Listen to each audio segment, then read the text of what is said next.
Logan Pierce was a man who believed he had seen it all: power, money, betrayal, but nothing prepared him for the truth hidden behind 4 black credit cards. When he set out to test the women around him, he expected greed and ambition. What he never expected was the quiet defiance of his housekeeper, Nora, whose choices would shatter his cynicism and drag him into a world of raw humanity he had long forgotten. From that moment on, Logan's life was no longer about wealth. It was about a discovery that would change everything. Logan Pierce slammed his tailored blazer onto the leather couch, the sound echoing through the glass-walled penthouse overlooking Denver's skyline. His jaw clenched as he muttered, "I can't take it anymore." Carter Hale, his personal assistant of 8 years, leaned casually against the marble counter, arms folded. He had seen Logan furious before corporate boardroom battles, billion-dollar negotiations, but never quite like this. "What happened this time?" Carter asked, tone even. Logan exhaled sharply, pacing like a caged lion. "She raised a glass of champagne, toasted to us getting back together, and then get this, snapped a selfie with the dessert like I was some trophy investment. Am I a man, Carter, or a stock climbing on the market?" "It was just dinner," Carter reminded him. "Dinner?" Logan snapped, stopping mid-stride. "She told me she missed me and my helicopter in the same sentence. Nobody sees me anymore. They only see the money." His voice cracked in frustration, rare for a man who normally carried his wealth like armor. Carter stayed silent. He knew better than to argue. Then, with a sudden gleam in his eye, Logan froze. "No, that's it. I'm done with the fake smiles. Done with the hidden agendas. I'll run my own experiment." Carter's brows furrowed. "An experiment, Logan. Every time you use that tone, the stock market trembles or somebody ends up crying." "This will be different," Logan insisted, voice low but charged. "I'm giving 4 women unlimited black credit cards. No rules, no limits. Just 3 days of freedom, and then I'll see who they really are." Carter blinked. "You're seriously going to hand out unlimited cards like candy? That's not an experiment. It's a recipe for disaster." But Logan's mind was already racing. Brielle Summers, of course. She'll think it's a grand gesture. Then Tessa Monroe, my sharp assistant, always bragging. She knows strategy. Let's test that outside the office. And Sloane Vesper, she thrives on appearances, elegance, manipulation. I want to see what she does when there's no ceiling." He paused. His eyes softened, almost reluctantly. "And Nora Bennett." Carter straightened, caught off guard. "Nora, your housekeeper?" Logan's lips curved. "Yes, the one who hums off-key while scrubbing the floors. The one who once threatened me with a wooden spoon because I stirred her risotto." "Exactly," Carter said dryly. "The one who has never once asked you for anything. The only sane person in this penthouse. And you want to hand her a weapon of mass temptation?" "Precisely. She's the only one I've never been able to read. I want to know what she'll do with power." Carter shook his head slowly.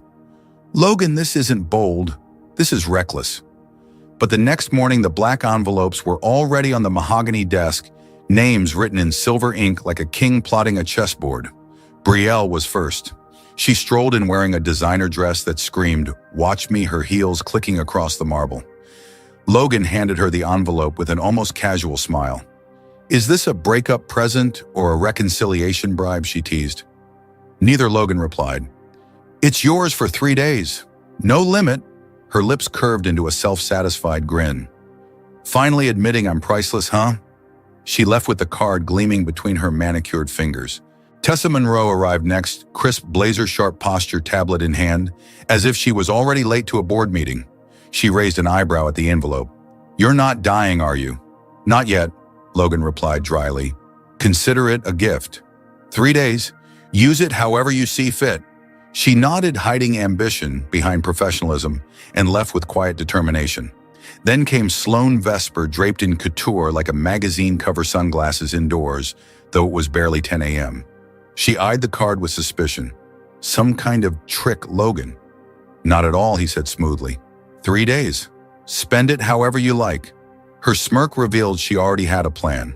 Finally, Nora Bennett entered, not through the front door, but from the side hallway, balancing a dish towel over her shoulder and a bowl of raw dough in her hands. "Boss, that oven's making noises again." "Sounds like it's coughing," she said matter-of-factly. Logan handed her the black envelope discreetly. She frowned. You're firing me. No, it's a gift. She opened the envelope slowly, eyes widening at the sleek card. You're feeling okay because yesterday I gave you banana bread and it was burnt. Badly burnt. Take it, Nora. 3 days. Use it however you want. She looked at him as if he had just asked her to command NASA. Seriously, I can buy anything. Anything. Hours later, Logan sat with a glass of whiskey in hand, watching Carter scroll through the first wave of transactions. 3 helicopter rentals, Carter said flatly. A $15,000 gown. Bookings at the Mile High Lounge and a gala planner already secured. Logan smirked. Predictable. And Nora Carter hesitated, glancing down at the tablet. Groceries, rice, paint, diapers, secondhand toys, and... Carter paused, almost incredulous. 200 hot dogs. Logan set down his glass, turning slowly. Hot dogs. 200. For a long moment, the billionaire said nothing. Then a slow smile spread across his face. Now that he murmured is something I didn't see coming. And deep down, Logan Pierce felt a spark of curiosity he hadn't felt in years, the kind that could change everything. Do you think Nora's choice with the credit card shows her true heart? Yes or no? Logan Pierce couldn't get the transactions out of his mind. Helicopters, designer gowns, and gala planners were exactly what he expected from Brielle, Tessa, and Sloan. But Nora Bennett groceries, toys, paint, diapers, and 200 hot dogs. That was something altogether different. By the next afternoon, he had reached the point where he couldn't sit still. Curiosity gnawed at him like a restless animal. He told Carter he needed the address of the van Nora had rented, and before long, he was driving a black SUV through a part of Denver he had rarely set foot in. The streets shifted from glass towers and luxury shops to small, modest houses with trimmed lawns and kids' bicycles left on porches. It felt like a different world entirely. At the end of a quiet block, Logan spotted a small brick building with a weathered sign that read, Riverside Haven Children's Home. Parked out front was the van, its back doors open. And there was Nora wearing jeans and an old t-shirt, her hair tied back in a messy bun. She moved back and forth, carrying colorful boxes inside with an energy that made the air around her feel alive. Logan leaned against the SUV for a moment, watching her. He could hear her laugh even from across the street, a sound unpolished but genuine. His chest tightened in a way he hadn't expected. After several minutes, he decided he couldn't just stand there anymore. He crossed the street and stepped inside. At the front desk, an older woman looked up. Hello. Can I help you, Logan Pierce? He said, offering a hand. I heard about the wonderful work you do here. I'd like to take a look. The woman smiled warmly. I'm Helen Whitaker, director of Riverside Haven. We're only able to do what we do because of generous people like Nora. She's been a blessing. Logan blinked. Nora, a blessing? Helen nodded. Yes, she's here almost every week. And today, thanks to her, the children are having a special party. Intrigued, Logan followed Helen through the hallway until the sound of laughter spilled out into a wide courtyard. What he saw made him pause in his tracks. There were balloons tied to trees, long tables covered in bright paper, and children running in every direction. And right in the middle of the chaos was Nora, dressed in a clown costume complete with oversized shoes and a red rubber nose. She was trying unsuccessfully to twist balloons into animals, and when one popped loudly in her hands, she laughed just as hard as the children did. Logan leaned against a tree, unable to take his eyes off her.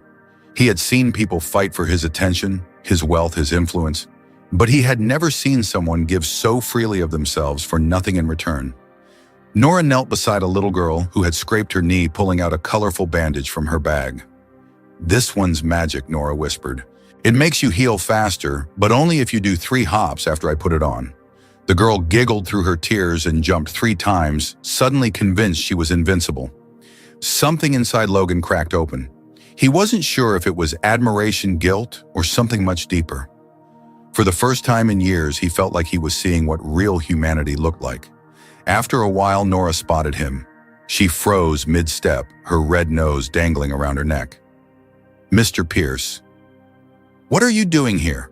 Logan scrambled for an explanation. I heard about the party and wanted to contribute. She raised an eyebrow. Heard about it? From who I have contacts in charity organizations. He lied, though not very convincingly. Nora studied him, suspicion in her eyes, but then she sighed. Well, since you're here, you can help me. I've got 200 hot dogs to serve and only 2 hands. Logan laughed nervously. 200? Better get moving, boss. Those kids eat faster than Wall Street traders. Moments later, Logan found himself behind a grill fumbling with spatulas, while Nora managed the chaos with ease. He dropped half the sausages, stained his expensive shirt with ketchup, and nearly set a pile of buns on fire. Nora shook her head. You ever thought about a career in demolition? Because cooking clearly isn't your strength. The children, though, loved him. They bombarded him with questions, tugged on his sleeves, and handed him crayon drawings. Are you really rich? A boy named Leo asked. A little Logan replied cautiously. Can you buy a dragon? There are no real dragons, Logan said, smiling. Yes, there are, Leo insisted. Nora said she's seen one. Nora winked, pretending not to hear. By the end of the day, Logan was exhausted but strangely content. He helped Nora clean up burst balloons and stack empty plates. Finally, he asked, Why do you do all this? Spending your time here using your own money? Nora shrugged. Because someone has to, and because these kids deserve to smile. I don't get paid, but I get the best reward moments like today. Logan looked at her, and for the first time, he couldn't think of a single clever comeback. He just felt the tightness in his chest grow heavier. That night back in the penthouse, Logan couldn't stop replaying the images in his mind. Nora's laugh, her care with the children, the way she didn't even hesitate to spend the money on others. It haunted him in a good way. The following afternoon, he found her in the kitchen, scrubbing a pan while humming her usual off-key tune. Nora, he said, stepping closer, how about we get some coffee somewhere outside? She blinked at him. Coffee with you? Are you having a midlife crisis? Maybe, but I'd like you to join me. She looked down at her jeans, stained with cleaning products, and sighed. I don't exactly own fancy clothes. You don't need them. You're perfect as you are. 20 minutes later, they were sitting in a small cafe downtown, far from the polished restaurants where Logan usually dined. Nora sipped her coffee and smirked. So this is what rich people coffee tastes like. Pretty much the same as the bakery on the corner. That's the point, Logan said with a small smile. Normal, simple. For a moment, they just sat there, 2 people from completely different worlds, finding common ground over a cup of coffee. And Logan realized that maybe, just maybe, this was the most extraordinary experiment of his life. What about you? Do you think Logan's curiosity about Nora will grow into something more than admiration, yes or no? Logan Pierce had always prided himself on control. Deals, negotiations, mergers, everything in his world ran on precision. But in the weeks after that coffee with Nora Bennett, his carefully managed life felt like it had slipped out of his grasp. She had become a quiet presence in his mind, haunting him not with demands or ambition, but with her simplicity, her laughter, her ability to make children feel like they mattered. Every time he returned to the penthouse, he found himself listening for her off-key humming in the kitchen. And when she wasn't there, the silence felt heavier than any boardroom defeat. The experiment was supposed to expose motives to confirm what Logan already believed, that people orbit him for his wealth. Brielle Summers proved him right the moment she showed up at a gala in a glittering gown worth more than most families' yearly rent-snapping photos for her social media. Tessa Monroe was no different. She presented spreadsheets showing how she invested the card in a self-development retreat, pitching it as though Logan were her client. And Sloane Vesper. She organized a gala at the Colorado Convention Center, not to raise money for anyone else, but to elevate her own image among Denver's elite. The night of that gala was a turning point. Logan entered in his tailored tux, Carter by his side, and watched Sloane glide toward him like she owned the night. Darling, this is all thanks to you, she purred, gesturing at the glittering room. But Logan's attention drifted almost immediately when he saw Nora standing near the back in a simple navy dress, her hair swept into a loose bun. She wasn't laughing or playing the part of a society's darling. She was speaking to an older donor, showing him pictures of the children at Riverside Haven. She wasn't performing.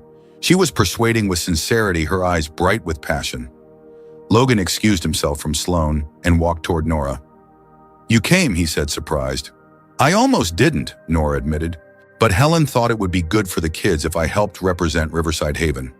And then the unexpected happened. Midway through the gala, as waiters carried trays of champagne, someone deliberately bumped into Nora, sending an entire glass down her dress. The crowd gasped. Brielle smirked from the corner. Tessa pretended not to notice. For a moment, Nora stood frozen, humiliated, cheeks burning. Before she could escape, Logan stepped forward, shrugged off his tuxedo jacket and draped it over her shoulders. "The most important person in this room isn't the one wearing the most expensive gown," he said loudly enough for those nearby to hear. "It's the one who came here to make sure children get a future." The silence that followed was heavy, but when Nora glanced up at him, gratitude softened her eyes. From that night, whispers began. Some claimed Nora was manipulating Logan.